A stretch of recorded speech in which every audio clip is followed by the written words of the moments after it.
मित्रों, नमो नमः। चाणक्य संस्कृत अकादमी में आप सभी लोगों का स्वागत है साथियों, एक बार फिर। और आज हम लोग कुमार संभव प्रथम सर्ग का 10वां श्लोक देखेंगे, जो कि आपके यूपीएससी सिलेबस के अनुसार अंतिम श्लोक है। कुमार संभव के प्रथम सर्ग में 10 श्लोक, 1 से लेकर 10 श्लोक आपके सिलेबस में है, आपके पाठ्यक्रम में है। आज 10वां श्लोक है। 9 श्लोकों की व्याख्या हम लोग पूर्व में देख चुके हैं। और ये सभी विषय मैं बार बार कहता हूँ बहुत ही महत्वपूर्ण है। यदि ये 10 श्लोक आप पूरी तरह से तैयार कर लेंगे तो इसी में से 1 या 2 श्लोक आपको व्याख्या में आपके लिए मिल जाएगा, व्याख्या करने के लिए। और व्याख्या में कठिनाई न हो, इसलिए जितना भी सरल से सरलतम तरीका हो सकता है, मैं उस तरीके से आपको समझा रहा हूँ। तो आप इनको कृपया जो है पूरी लगन और मेहनत से जो है तैयार करिए। और जो भी मित्र हमारे नोट्स वगैरह लेना चाहते हैं यूपीएससी या पीसीएस वगैरह के, वे हमारी संस्था से संपर्क अवश्य करें। अपने भविष्य को उज्जवल बनाएं। हमारी संस्था से जुड़कर इस नोट्स को पढ़कर 300 अधिक नंबर लाकर आप अपनी मंजिल को प्राप्त करें पाए। आइए हम लोग सीधे विषय पे चलते हैं। आज अंतिम श्लोक है, 10वां श्लोक। देखिए सामने लिखा, स्क्रीन पे देखिए। वनेचराणाम षष्ठी बहुवचन है, वनिता सखानाम षष्ठी बहुवचन है। वनेचराणाम वनिता सखानाम दरीगृहोत संग निषक्त भासः भवन्ति यत्रौषधयो रजन्याम अतैलपुराः सुरत प्रदीपाः। वनेचराणाम वनिता सखानां दरो गृहत संग निषक्त भासः भवन्ति यत्रौषधयो रजन्याम अतैलपुराः सुरत प्रदीपाः। वनेचराणां वनिता सखानां दरीगृहोत संग निषक्त भासः भवन्ति यत्रौषधयो रजन्याम अतैलपुराः सुरत प्रदीपाः। भवन्ति यत्रौषधयो रजन्याम अतैलपुराः सुरत प्रदीपाः। वनेचराणां वनिता सखानां दरीगृहोत संग निषक्त भासः भवन्ति यत्रौषधयो रजन्याम अतैलपुराः सुरत प्रदीपाः। आइए अन्वय देखते हैं हम लोग। यत्र रजन्याम दरीगृहोत संग निषक्त भासः औषधयः वनिता सखानां वनेचराणां अतैलपुराः सुरत प्रदीपाः भवन्ति। शब्दार्थ देखिए, करें यत्र, यत्र कुत्र, यत्र यत्र माने जहां, कुत्र माने कहा। यत्र माने हिमालय की कंदराओं में या गुफाओं में, रजन्याम रात्रि में, दरीगृहोत संग निषक्त भासः गुफा के अंदर प्रकाश को फैलाती हुई या गुफा की गोद प्रकाश को फैलाती औषधियां वनिता सखानाम स्त्री रहित, वनेचराणाम स्त्री रहित नहीं, स्त्री सहित, वनिता सखानाम किरातों या वनेचरों की स्त्रियां, वनेचराणाम महिलाओं के, अतैल पुराः तेल सींचने की अपेक्षा न रखते हुए, मतलब बिना तेल के, सुरत प्रदीपा मैथुन काल के उपयुक्त दीपक, काम क्रीड़ा जिसको कहते हैं, के उपयुक्त दीपक भवंती हो जाती हैं। कौन? औषधियां। ये इसका क्या रहा? शब्दार्थ रहा है। एक बार फिर से देखिए। यत्र अर्थात हिमालय की कंदराओं में, रजन्याम रात्रि में, दरी गृहोत संग निषक्त भासः गुफा की गोद प्रकाश से फैलाती हुई या गुफा के गृहों के अंदर व्याप्त या प्रकाश को फैलाती औषधियां वनिता सखानाम स्त्री सहित, वनेचराणाम महिलाओं के, अतैलपुराः तेल सींचने की अपेक्षा न रखते हुए बिना तेल के, सुरत प्रदीपाः मैथुन काल के उपयुक्त दीपक अर्थात काम क्रीड़ा के लिए उपयुक्त दीपक भवंती हो जाती है। यह इसका क्या रहा? शब्दार्थ रहा। देखिए इसीलिए आपको अन्वय बता देता हूँ, फिर शब्दार्थ बताता हूँ, जिससे आपको इसे तैयार करने में कोई परेशानी ना हो। अर्थ देखिए स्क्रीन पे, जहां जिस हिमालय पर रात्रि में गुफा गृहों के अंदर व्याप्त प्रकाश वाले औषधियां तृण विशेष सहचरी स्त्रियों से युक्त किरातों की काम क्रीड़ा में बिना तेल वाले दीप बन जाती हैं, औषधियां दीप बन जाती हैं। जहां जिस हिमालय पर रात्रि में गुफा गृहों के अंदर व्याप्त प्रकाश वाले औषधियां तृण विशेष सहचरी स्त्रियों से युक्त किरातों की काम क्रीड़ा में बिना तेल वाले दीप या दीपक बन जाती है। जिस हिमालय पर पर्वत पर रात में गुफा रूपी गृह में चमकने वाले ज्वालामुखी नामक तृण विशेष वहां के वनेचर मिथुनों मतलब वनेचर स्त्री पुरुषों के काम क्रीड़ा संभोग काल में बिना तेल के दीपक बन जाते हैं।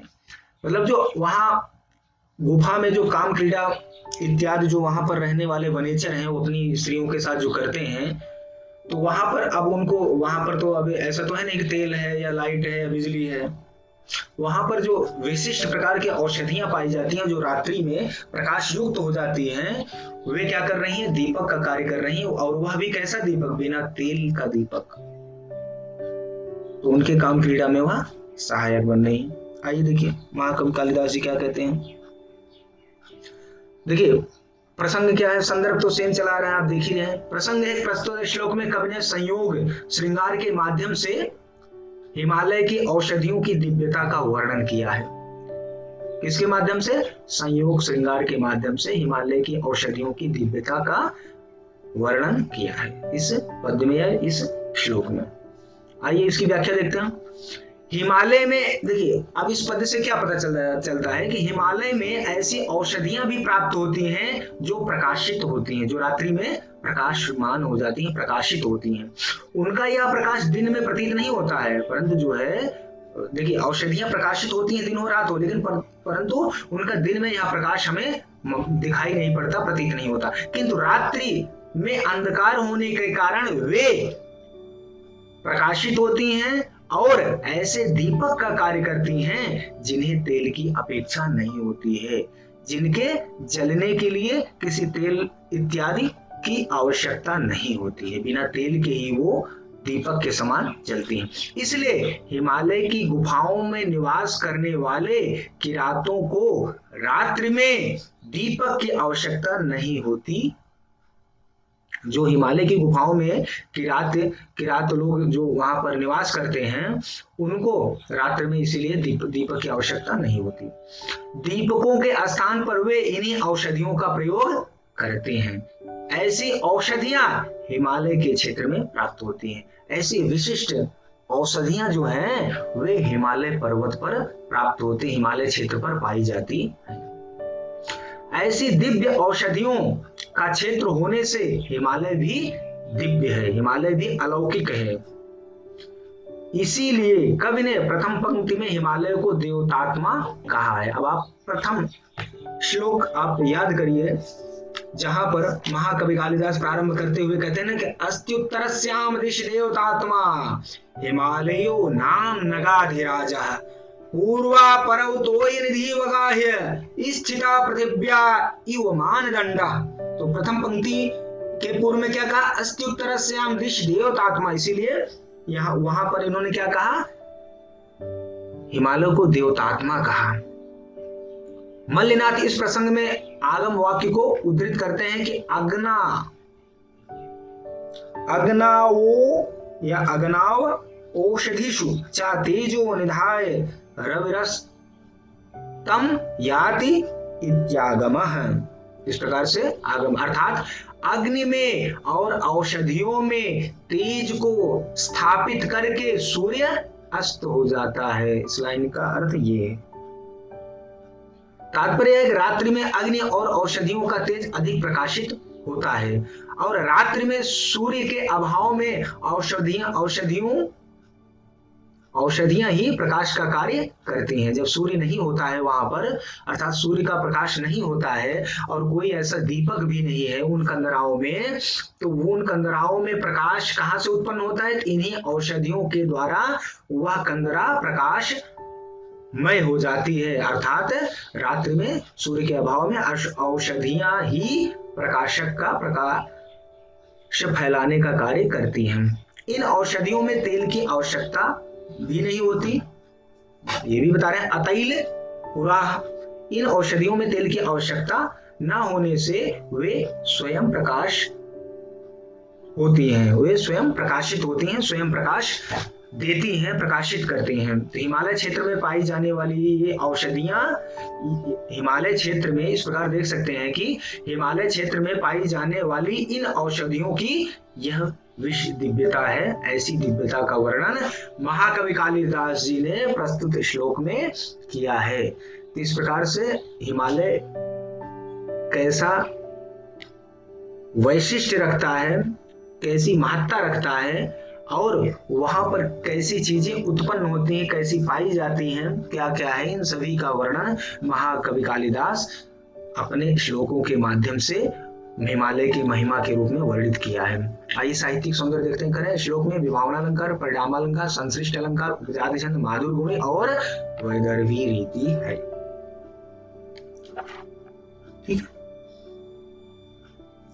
अब यहाँ देख सकते हैं कि कुछ मैं एक्सप्लेन करता हूँ। रात में दंपतियों के संभोग काल में जलाए जाने वाले क्षीण दीपक को सूरत दीपक कहते हैं, जो बहुत डिम कहते हैं, डिम लाइट जिसको कहते हैं, बहुत ऐसे मध्यम लाइट में जलते रहते हैं। यहाँ तेल रहित होते हुए प्रकाश देने वाले सूरत दीपक का वर्णन विभावना अलंकार का चमत्कार प्रस्तुत करता है। अब विभावना अलंकार के बारे में कहते हैं बिना कारण के ही कार्योत्पत्ति, अर्थात कार्य की उत्पत्ति होने को ही विभावना अलंकार कहते हैं। अब देखिए यहाँ पर औषधियों पर दीपक का आरोप प्रस्तुत सूरत काल के उपयुक्त होने से परिणाम अलंकार है। तो इस प्रकार से देख सकते हैं इन शॉर्ट में कि हिमालय पर्वत की कंदराओं में विद्यमान अत्यंत प्रभावशाली औषधियां